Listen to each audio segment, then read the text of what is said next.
had a black dog. His name was Depression. Whenever the black dog made an appearance, I felt empty and life just seemed to slow down. He could surprise me with a visit for no reason or occasion. The black dog made me look and feel older than my years. When the rest of the world seemed to be enjoying life, I could only see it through the black dog. Activities that usually brought me pleasure suddenly ceased to.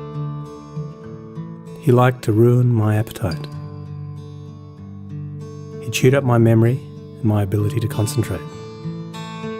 Doing anything or going anywhere with the black dog required superhuman strength. At social occasions, he'd sniff out what confidence I had and chase it away. My biggest fear was being found out. I worried that people would judge me. Because of the shame and stigma of the black dog, I was constantly worried that I'd be found out. So I invested vast amounts of energy into covering him up. Keeping up an emotional lie is exhausting. Black dog could make me think and say negative things. He could make me irritable and difficult to be around. He would take my love and bury my intimacy. He loved nothing more than to wake me up with highly repetitive and negative thinking. He also liked to remind me how exhausted I was going to be the next day. Having a black dog in your life isn't so much about feeling a bit down, sad or blue. At its worst, it's about being devoid of feeling altogether. As I got older, the black dog got bigger and he started hanging around all the time. I'd chase him off with whatever I thought might send him running. But more often than not, he'd come out on top. Going down became easier than getting up again. So I became rather good at self-medication, which never really helped.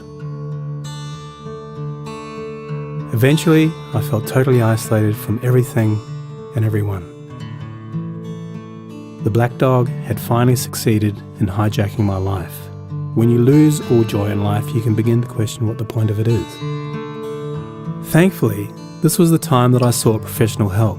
This was my first step towards recovery and a major turning point in my life. I learned that it doesn't matter who you are, the black dog affects millions and millions of people. It is an equal opportunity mongrel. I also learned that there was no silver bullet or magic pill. Medication can help some, and others might need a different approach altogether.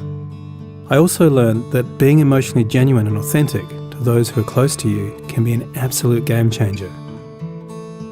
Most importantly, I learnt not to be afraid of the black dog, and I taught him a few new tricks of my own.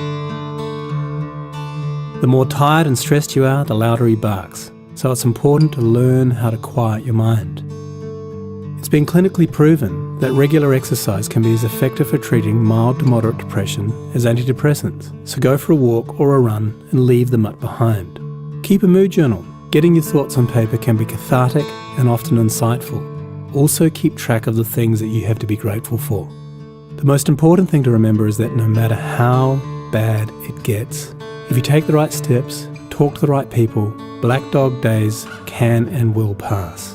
I wouldn't say that I'm grateful for the black dog, but he's been an incredible teacher. He forced me to reevaluate and simplify my life. I learnt that rather than running away from my problems, it's better to embrace them. The black dog may always be part of my life, but he'll never be the beast that he was. We have an understanding. I've learned through knowledge, patience, discipline and humour, the worst black dog can be made to heal. If you're in difficulty, never be afraid to ask for help. There is absolutely no shame in doing so. The only shame is missing out on life.